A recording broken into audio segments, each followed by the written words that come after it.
48 Tov Reish Tes. Hatmonas Cham Me'erev Yom Kippurim. Mutal Hatman Chamin Me'erev Yom Kippurim L'Motzei Yom Kippurim. You're permitted to insulate hot foods Erev Yom Kippur to be eaten after Yom Kippur. Hagovi Yish Omrim She'en L'Hatman Bi Yom Kippurim. But to do it on Yom Kippur, you should not do it. Chen Amidim Dino Seilum. That's the minog. Let's see, Mishna Berura. Muter Shemichol L'Chol U'Mechen. I mean, preparing before Yom Kippur, there's nothing wrong with it. She'omrim She'en L'Hatman Shnira De Yom Kippur Mizbashel Betano L'Tzorachol. V'zein Nochum. Da'afil Be'erev Yom Kippur Kodem Chatzos Ein Lasos Hatmonazu.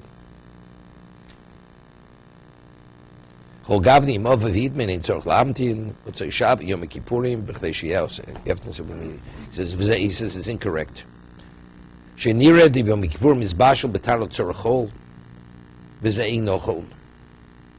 Da'afil Be'erev Yom Kippur Kodem Chatzos Ein Lasos Hatmonazu. Chol Gavni Imov V'Vidmen Ein Tzorach L'Amtin Utzei Yom Kippur B'Chdei Shiyaos. I'm not sure what he means over here. 1 second.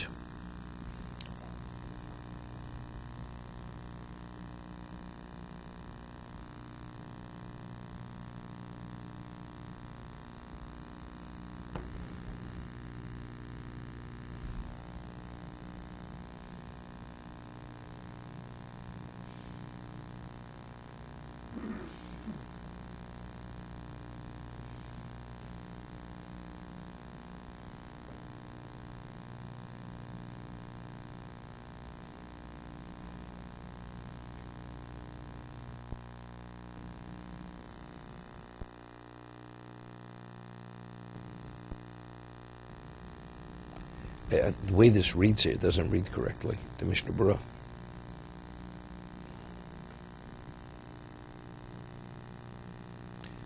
The Mishna Berura says, Yeshom Shein L'Hatman Nira De Yom Kippurim.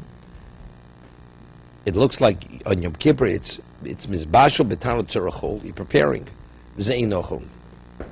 V'afil Be'erev Yom Kippur Kodem Chatzos Ein Lasos Hatmonazu. Even on Erev Yom Kippur, before Chatzos, you shouldn't do this. I don't know what this means. But it says before, you're permitted to be matmin Erev Yom Kippur to after Yom Kippur. So then you're not supposed to, so when are you permitted to be matmin? Even before Chatzos, you shouldn't do it. So when can you? So it means you're not allowed to be matmin, period. It's not that, and it's not the, if you look in the Shartzian, bring something else. After Chatzos, you shouldn't. Before Chatzos, you can. Okay, let's do next. Hadlokas haneres b'Yom Kippur. Mokshin organ lahadlok ner b'Yom Kippur madlikim. Now, one's not permitted to cohabit on Yom Kippur. Okay? So, you light a candle on Yom before Yom Kippur, that the room should be illuminated, because a person doesn't cohabit in an illuminated room, so it's, for the person to understand, it's not permitted. Mokshin organ lahadlik ner b'Yom Kippur madlik. Mokshin organ shluladlik madlik. We just said it more in Pesachim. V'im yesh ner b'bayis chayv lahadlik b'cheresh shochiv sham. He says if you have the light in the house, in the room that you're sleeping, you should have the candle there. Why? Kedei shlo yovli tash mishim ishto. Because that will prevent the person from cohabiting with his wife to forget. It's kind of strange because on Yom Kippur you're so preoccupied with Yom Kippur. When you come home, you come home. Yeah, but, you never know. A person can have a desire and all of a sudden. Yes, but his desire should be overcome by the fact that it's Yom Kippur. You're so affected by the harm that you don't need to lit a candle. No, you lit the candle before Yom Kippur. Yeah, no. You left. It's like you leave the light on in the room, or you leave the light in the closet so it shines into the room. It's a precaution, but it's minog. He's not saying you have to do this. No. The community, they do. They don't.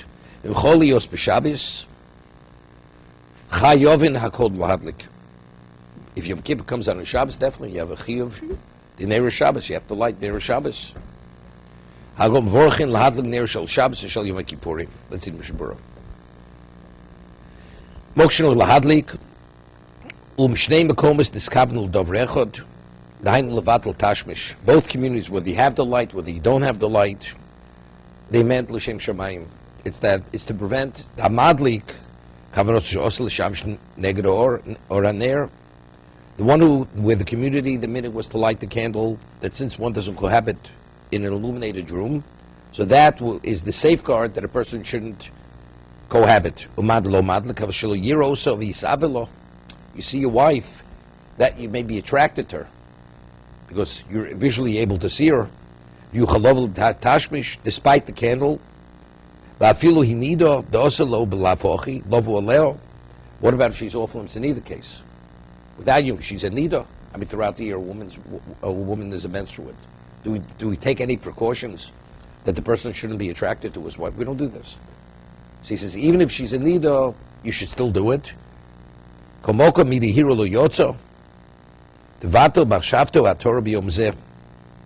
Also, but even if she's a nida, person is permitted to be attracted to his wife, right? To think about his wife. But in Yom Kippur, that a person's mind should be just think about the issues of Yom Kippur. This will be the reminder.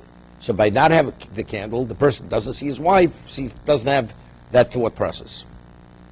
Below Yom Kippurim, afachadu mishkovu mikob nogin shel lahadlik, hainu apabayis madlikin. I mean, so they didn't light candles on Yom Kippur in these communities. Madlikin amin mishalmi mokshin ogel lahadlik chashiva tvei. Yushalmi says it's better to have the minute to light is better. Nafkamino lir chadosh roy lino cave. So let's say you have a new community established yourself. Which minute should they take on? To have candles or not have candles? So Yushalmi says it's better to have the candles. To have rather than not. Chayv lahadlik, Rasloma af mokshin ogushul lahadlik as a deterrent. Well, either one is a deterrent. The question is, which is a better deterrent? Not to notice your wife, or to see her, but having the candle will be the safeguard not to cohabit. You're going to go to sleep. Yeah, we're not worried about that. It's the initial, when you initially see her. When you initially see her.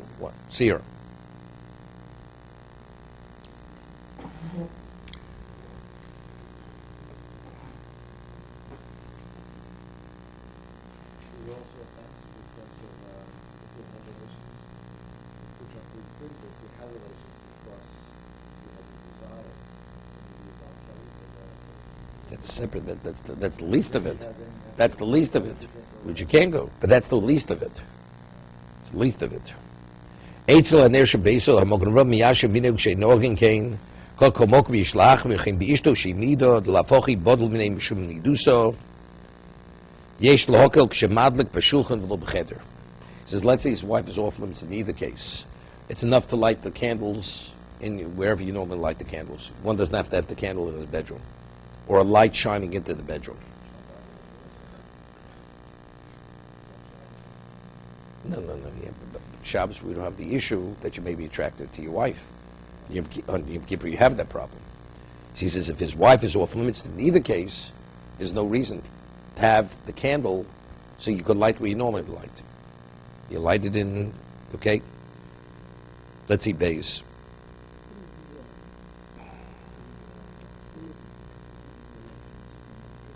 Rabbinical.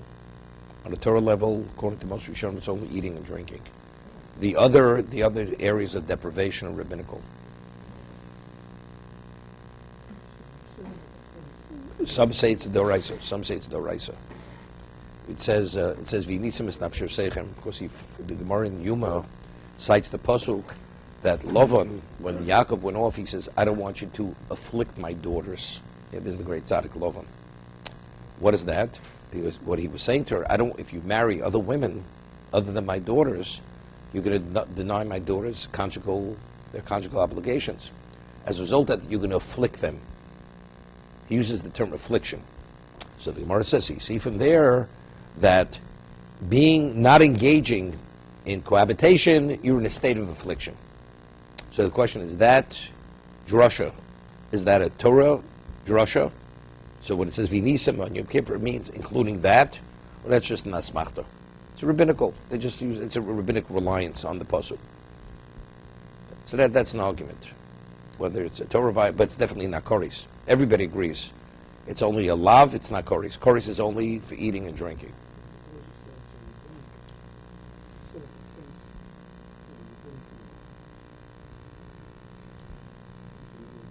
Okay. Dave's in a good form. Zero. Okay. Okay. So again, we discussed this many times. Tosfos explains it in Shabbos, because whenever you have a fence, if you don't take another precaution, the initial fence doesn't even stand. So they have to secure the fence. You build a fence and you don't secure the fence strongly to the ground. It's not going to, wind blows, the fence is going to be blown over. So you have to sometimes secure the fence with others. That's not Xera l'Xera. Because unless you take everything into account, the initial fence has no value. It's one Xera. That's what the Gemara says.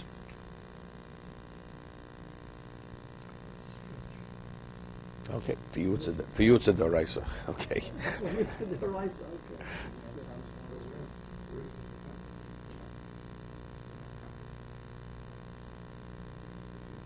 No, but that's not eating the tree. No, it's v'nisem. It's an asmachto.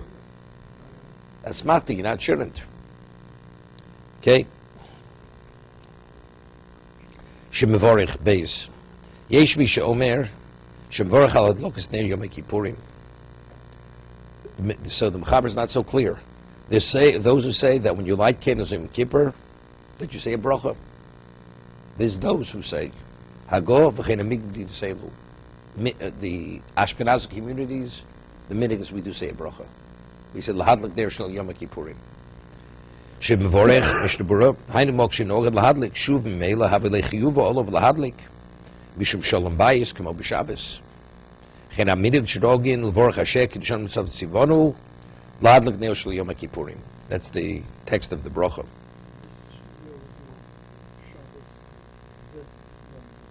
Correct.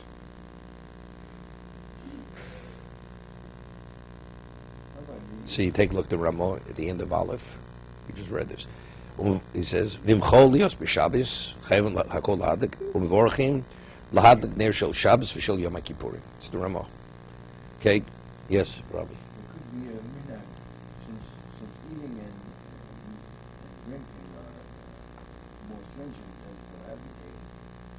You have a minhag of locking your kitchen so that you have no temptation to go into the kitchen. Have a better one. Lock the house. Stay in shul. Definitely not going to go have it. Okay? Lock yourself out of the house. Okay. Some women put locks on the refrigerator. They don't want the husbands to go in. Okay. The kolmoko madlikim bati snios bati medrashos musma afilim. In all communities, they light in the shuls and the bati medrash, in the dark alleyways, valgabi acholim. In the room, the location where people are not well. Nogim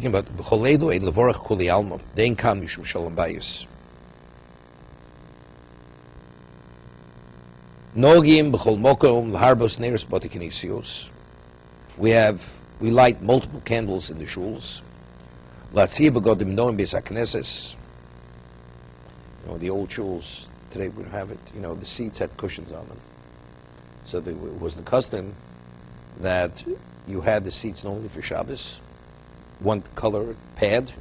When it came Yom Tov, they would change the pads in some of the shuls. Years ago on the Lower East Side, the large shul, there was the Alastucker shul. They would have, let's say, normally be red throughout the year, and let's say for Yom Tov, they would switch it, or Yom Noram, they would be white. The cushions were white. That's what. So in Europe, that's probably with Nogim. Right? No, what's begodim noim? We're not talking about the paroches. Hagov nogish cholish godel or cotton oselo ner. Each adult or even a child, you light a candle on behalf of that. This is unrelated to Neros Yom Kippur. Gam ner neshama la'ovi v'l'imo shemesu. Also, you light. This is because we say Yisker. Whenever we say Yisker, we light a yahrzeit light. Right? He says that's proper. So there's a thing which is called the Ner Neshama. You light a candle. Sometimes people do that, one candle for the whole family. This is besides the regular candles. In addition, if a person has, the parent passed away, you light for each one of those people. That's the yahrzeit candle.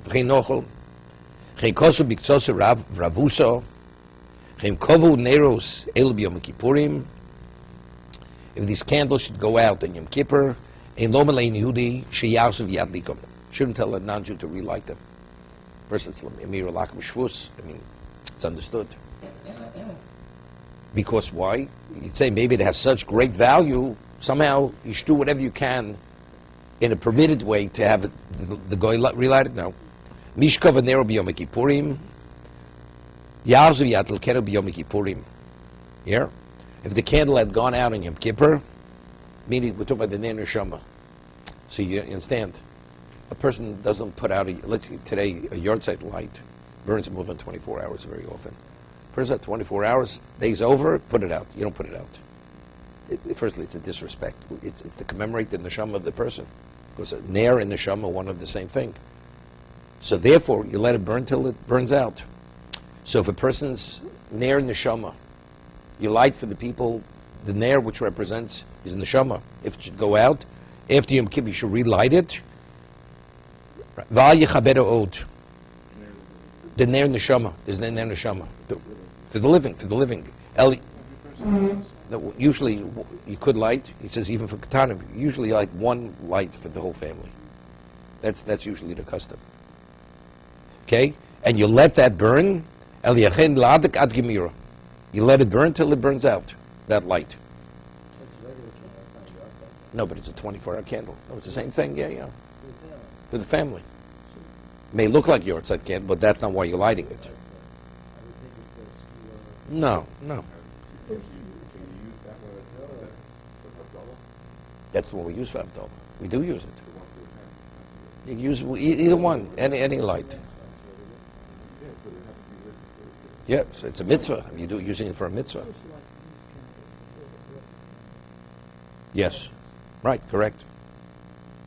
Well, first of all, for a man, the lighting of the candles is not accepting upon yourself the Yom Kippur. I mean, usually the wife lights the Yom Kippur candles if the husband really went. The husband leaves the shul earlier every Yom Kippur for Kol Nidre, right, for the Zakah. So only after the husband left, very often does the wife light the candles.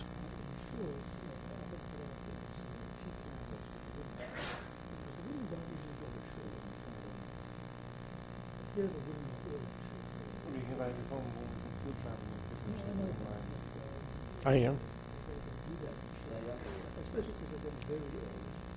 Okay.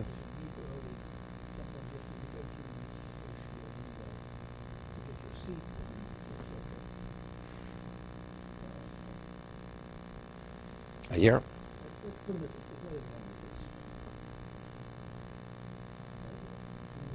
No, we have lights. We have lights in the house either way. It's not so simple even when you light the lights on. Light Shabbos light, candles. Because factually the location is illuminated, right? So what are you accomplishing by lighting there? The whole purpose is to illuminate the location. So what are you accomplishing? Especially when you light candles, if the light's already burning. If you put them out, light out the electric, and so you put everything on. So you put the electric light on, and it all goes together. But if you're lighting with the lights, where the lights are already burning from before, so what are you accomplishing by lighting the Ner Shabbos?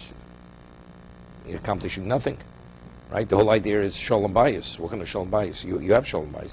The room is illuminated. I mean, there are leniencies. Some people are machmir, they put it out and put the light on, and then they light, and then they have a mind for the electric light and for the candles that they light. Kami kabel olav shekol yomov lo yichabe b'motzi yom kippurim neiro lohu v'lo acher. Even though you're not eating Yom Kippur, but let's say the tablecloth. You should set the table with a tablecloth as you do on Shabbos. Cheinok, and it's the minok. That the Shabbos table looks like Shabbos. I mean, it's not set with silver or with dishes, but the table is covered. Yeshnogu libosh begod melevonim nikim Yom Kippurim.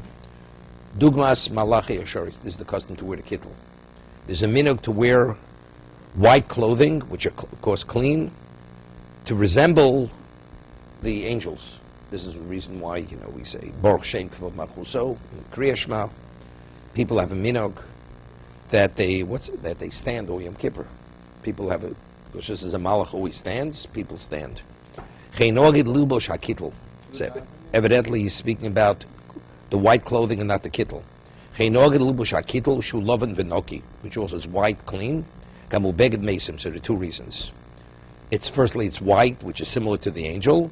Secondly, it's also it resembles shrouds. It's Beged Mesim, so that humbles the person, puts the person in the more.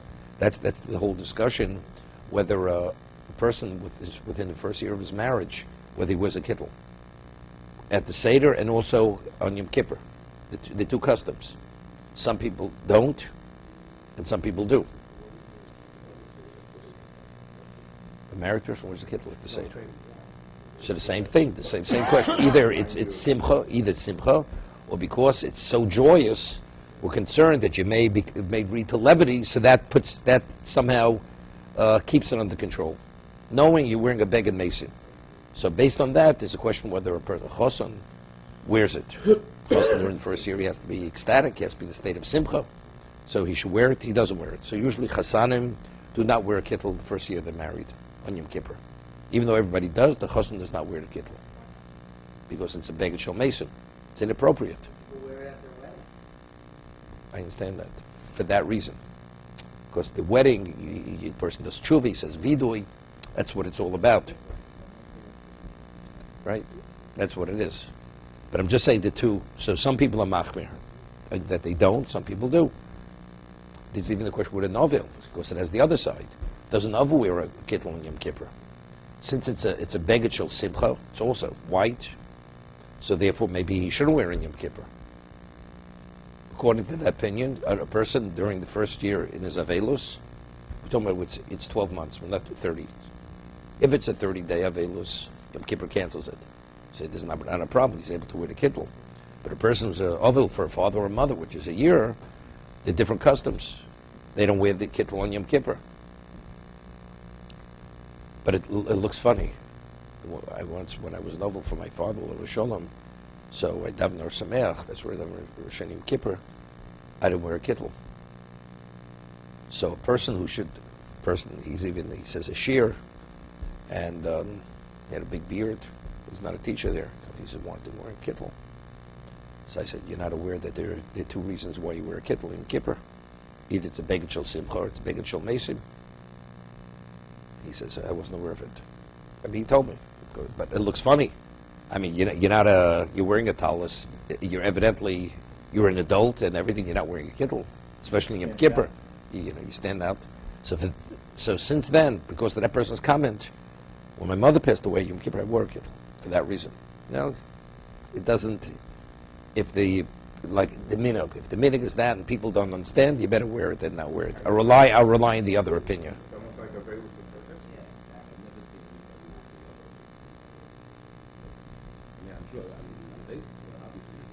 Yossi says he never saw it. Wait 1 second. Wait 1 second. I'm saying this to be facetious. There were two students who learned in Baltimore. They came from Milwaukee. So they were associated with the Hannah Stipler Rav. That was the Twersky's father. He had a shtibel. So before they came to Baltimore, they went to Skokie. They went to Yeshiva in Chicago. So they come to Chicago. All of a sudden comes to Tachna. Everybody puts their heads down. They saw it. All of a sudden everybody's crying. They never saw it in their lives. In the Chassidish shtibel, they never said Tachna. Ever said Tachna. All of a sudden, people comes after Shema, everybody all of a sudden is putting their heads down. Evidently there's something going on over here. Say thing. Yossi never saw it, You come from that kind of background, you never see it.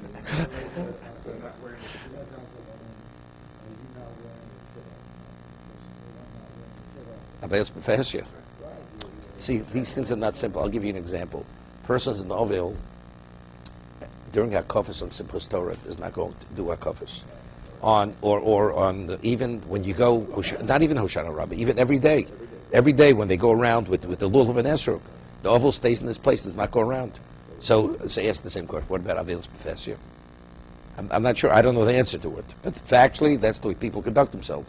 One does not dance during hakafos. Maybe he walks around with the sefer Torah once and goes back to his seat. It's right? But it's obvious. Usually you do, you don't. So how do you do it? Not sure. So evidently, for some reason, it's not that blatantly clear. More than just doing something. What? You don't need a job. You don't need a job.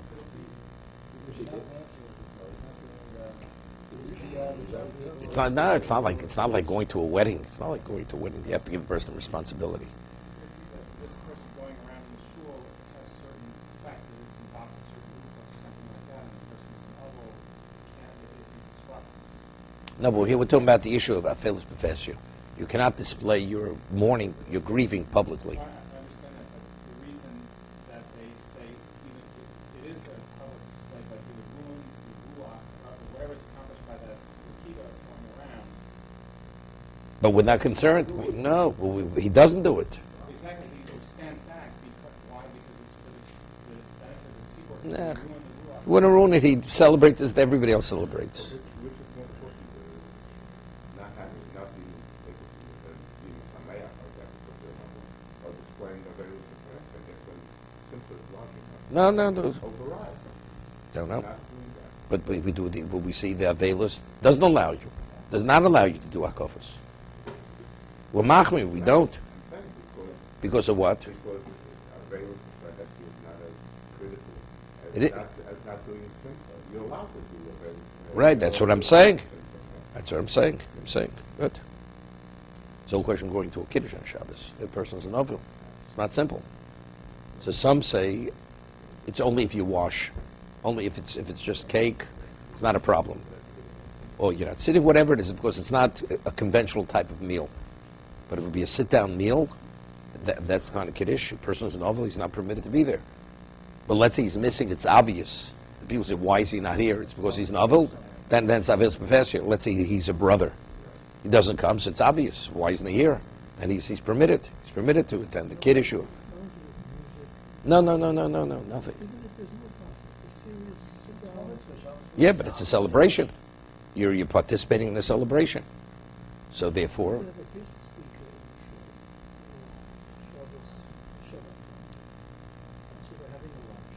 the two things. There's what we call there's a sudas mereim. Ovel is not permitted to partake of a meal where it's for social value, to be sociable. You're not person's not permitted as an ovel. So it's not. I mean, if we're getting together, it's for social reasons. If a person has nowhere to eat and he's there, okay, so he's there. Like very often, the question: a person is an ovel, eat breakfast here. A person to eat breakfast, it's not for the social aspect. It's because to eat breakfast before he goes to work. So it's not a question. But if a person normally would go home, and now he's staying in the shul, why is he staying in the shul? Because he enjoys the atmosphere, the social eating, speaking, getting together with others.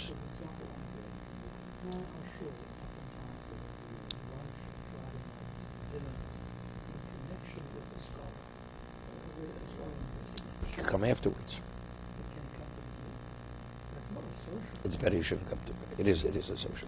It is. It has a social aspect to it. Definitely. You enjoy it. Doesn't make a difference. It's better not to, unless people will say, "Why is he coming afterwards?" If people say that, and not why did he stay? Because he's an ovil. If people say that, then he stays for the meal. Then he should stay for the meal, because then he's displaying that's public mourning. During the meal, Yeah. And it's after he has a speaker, he says, "Did you hear what he said? Wasn't so good." But I stayed for the speaker. Okay, to be critical of the speaker. Quick Kiddush. Some are machmir, even that. But I'm saying, but the leniencies. It's only a sit down or it's washing.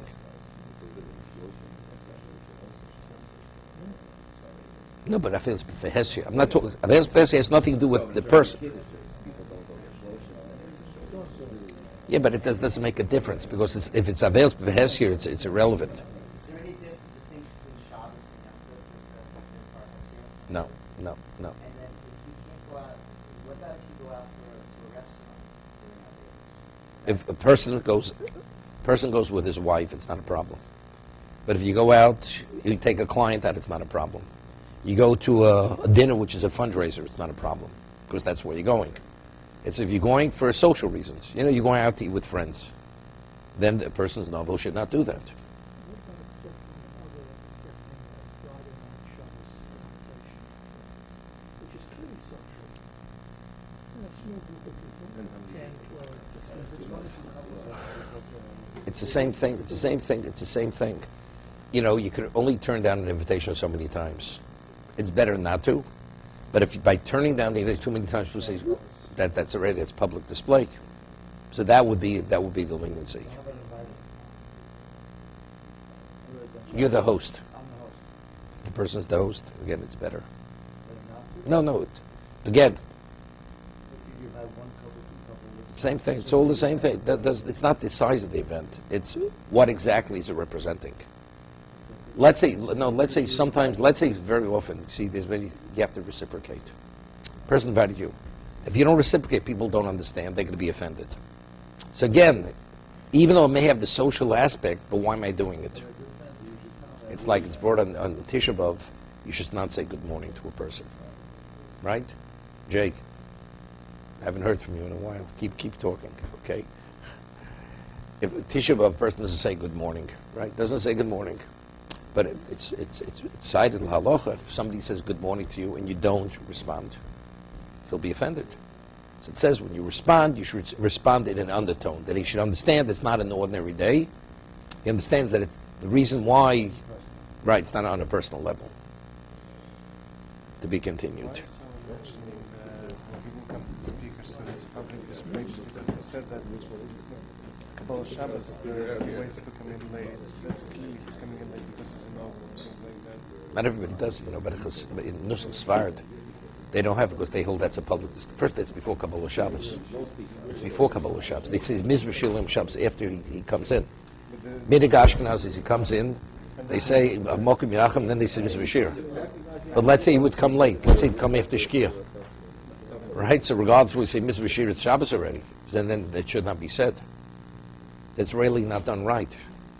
Minig Ashkenaz is that an Ovel comes in Friday night, and they say Hamokim Yinachim, and then they say Mizvah Shir Yom Shabbos.